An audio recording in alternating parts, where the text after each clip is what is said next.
आप सभी को सादर अभिवादन। संस्कार गुरु की पाठशाला के 5वें भाग में हम जानते हैं कि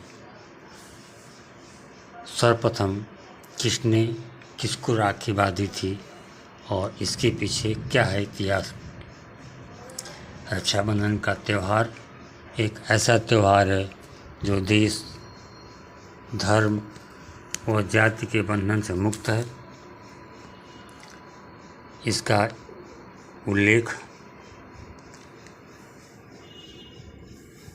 स्कंद पुराण, पद्म पुराण, श्रीमद् भागवत में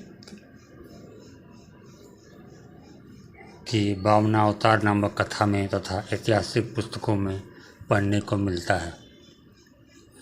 राखी का त्यौहार न केवल भाई बहन, ब्राह्मण क्षत्रिय संबंध, पत्नी द्वारा पति की रक्षा के लिए, राजा को विजयी होने के लिए, किसी कमज़ोर व्यक्ति द्वारा सबल की रक्षा के लिए मनाया जाता है।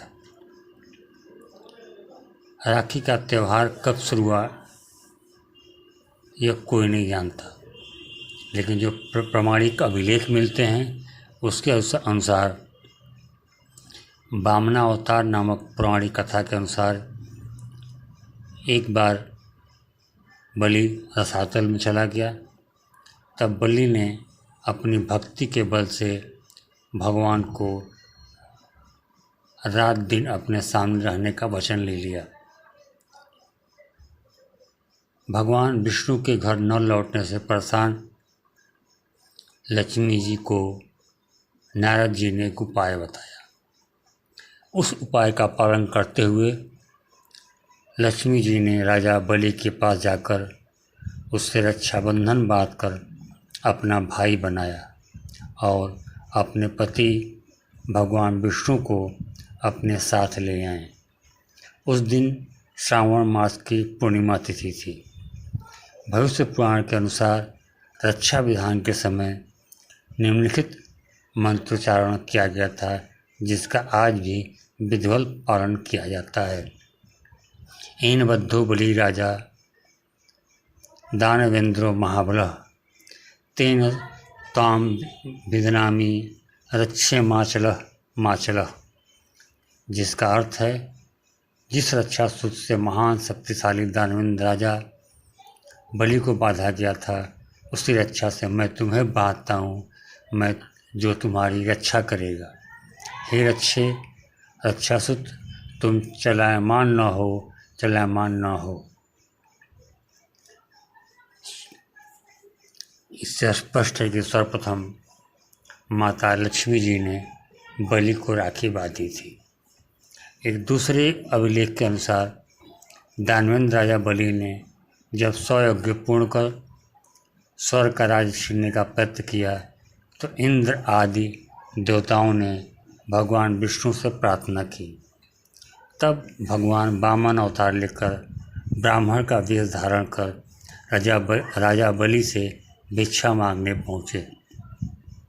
गुरु के मना करने पर भी बलि ने 3 पग भूमि दान कर दी। भगवान ने 3 पग में सारा आकाश, पाताल और धरती नापकर राजा बलि को रसातल में भेज दिया। इस प्रकार भगवान विष्णु द्वारा बलि के राजा के मांग को चकनाचूर कर देने के कारण यह त्यौहार बलियो नाम से भी प्रसिद्ध है। तीसरी कथा के अनुसार विष्णु पुराण के एक प्रसंग में कहा गया कि श्रावण मास की पूर्णिमा के दिन भगवान विष्णु ने हयग्रीव के रूप में अवतार लेकर वेदों को ब्रह्मा के लिए फिर से प्राप्त किया था। भगवान हयग्रीव को विद्या और बुद्धि का प्रतीक माना जाता है। भविष्य पुराण में वर्णन मिलता है कि देव और दानव में जब युद्ध शुरू हुआ तब दानव हावी होते नजर आने लगे। ऐसे में देवताओं को हारता देख देवेंद्र इंद्र घबराकर ऋषि बृहस्पति के पास गए। तब बृहस्पति के सुझाव पर इंद्र की पत्नी इंद्राणी ने रेशम का एक धागा मंत्रों को शक्ति के से पवित्र करके अपने पति के हाथ में बांध दिया। संयोग से वह श्रावण पूर्णिमा का दिन था।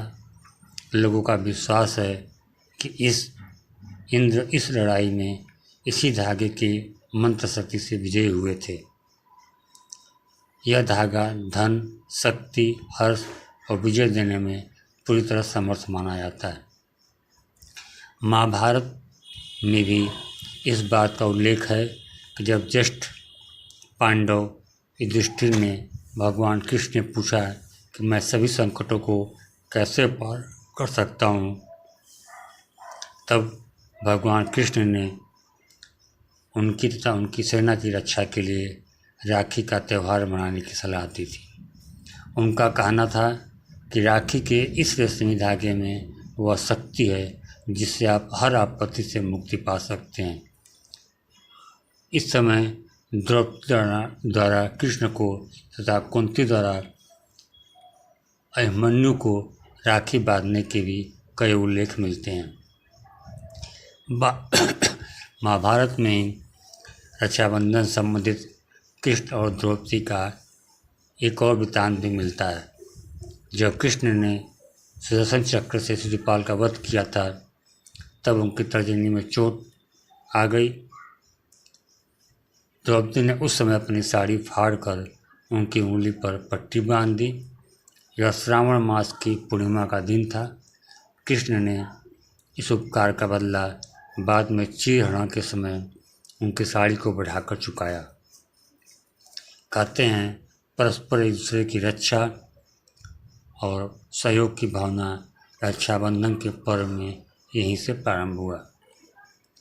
इसका उल्लेख तमाम ऐतिहासिक अभिलेखों में मिलता है, जैसे मेवाड़ की रानी करमावती द्वारा मुगल बादशाह हुमायूं को राखी भेजकर रक्षा की याचना, सिकंदर की पत्नी द्वारा अपने पति के हिंदू शत्रु पुरवास को राखी बांधकर युद्ध के समय सिकंदर को न मारने का वचन लेना, नेपाल के पहाड़ी इलाकों में ब्राह्मण और क्षत्रिय समुदाय में रक्षाबंधन गुरु और भाग्ने के हाथ से बांधा जाता है। ब्राह्मणों का यह सर्वोपरि त्यौहार माना जाता है।